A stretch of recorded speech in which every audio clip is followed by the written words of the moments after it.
agus inis an lína tá Eoin Ó Broin, cóirleoir de chuid Na Daonlathaithe Sóisialta do chlún dácan. Eoin, fáilte go dtí Níor FM? Gur mágad, tá sé dafa ar Níor FM. Ok, Eoin, cai mé cogáirdeachas sa rá leat ar dús mar tá tú chun teastamh sa céad olltoghchán eile mBaile Átha Cliath Thiar-Meán. De bhar go méid seo an céad uair dom aglah radio dhéanamh leat, an féidir achar nó cuairseas nó achar chóirt dom ar dús Eoin faoi do chúlra agus an fá an nearna tú an cinenne a bheith ag obair sa folaíocht?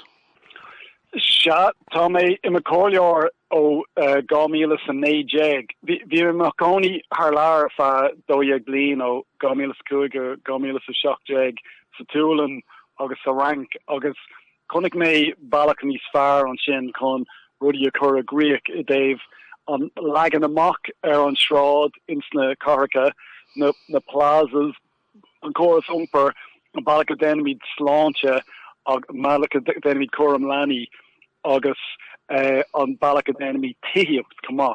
So tá an ólas go mar considéntar é sa rank agus sa túlan agus tá mé géirí sinna chur a gríoch. Uaháin bhí mé mar uachtarrán ar Aontas de Vic Lane Ollscoil Limní agus for mé stocha go sin mo céad ró polúil a bhí agam agus bhí tá mar gníomhach sa polúil, so bhí sé go mar páiste goma. Ok, an bhfuil tú agsúil go mór leis an céad olltoghchán eile? Tá, cinnte, like is even an bheith amach cannagar dóirsí agus ag caint le daoine agus ag géirigh an fiachtas a jausú.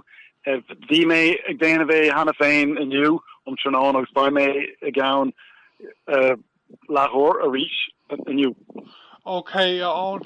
Cén clár oibre a bheith got má oirí nat a bheith a cheachta dal ag an céad olltoghchán eile?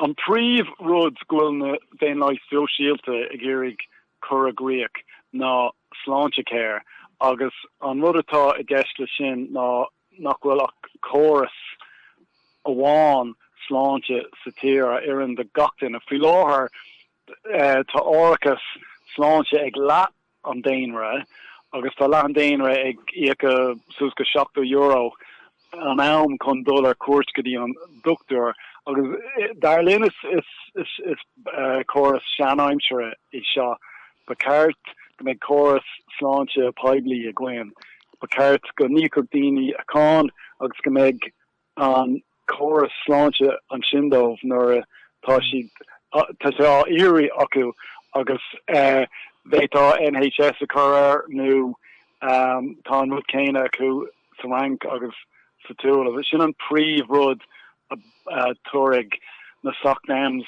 go dtí an board agus míad ag play bheith sa rialtas le na drám difriúil. Ok, ceapan sé go sé do chráite go bhfuil árchas príomhádach ag timpeall leat na naoine an airnas figur do chráite é sin, you know.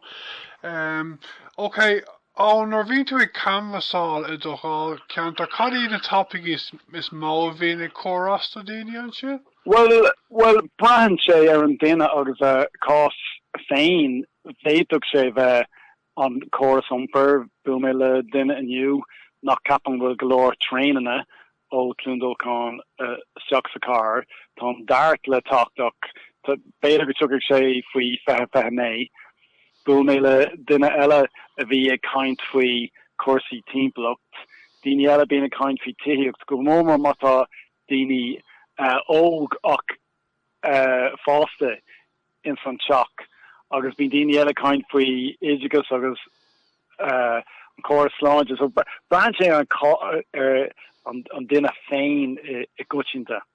Ok, tá sima go a gcósaí gaeilge freisin. Chunas atá gáir le córa chun Átha Cliath has máidir leis an gaeilge na léonnta seo a gapan tú ann? Well, le cúpla mínút tá siad tar éis ifigach gaeilge a ostú níor bhfuil mé le go fáil ach difriocht a connic mé ó hála sé sin ná go mín golóir rudí á chur amach ar na meán sóisialta acu trí bhean na gaeilge. it's the crinha bhína gin úsáidan mé cúpla focail an seas an siúd ag gur mágad a cairlach gur mágad a codlacatha sin stocha gur sin an príomhd it's na leabharlann poiblí tá go leor leabharlann poiblí ag Átha Has agus tá ram gan na Gaeilge sé an aisce in sna leabharlann. Teasca taiste go bhfuil áras crón an site is ó dáilcheantar freisin. Okay, okay, just bhí just cointeart nniu an bhfuil mór an muoine go na roiile siáán a bhuachaint ag an céad olltoghchán eile? Tá siáán breise in Átha hir lár agus tá sé oscailte dom a bhuacant cinnte má tá mé an feachtas mór go leir a dhéanamh ba an cúpla míle bhótaí á agus tá sean go an cinnte.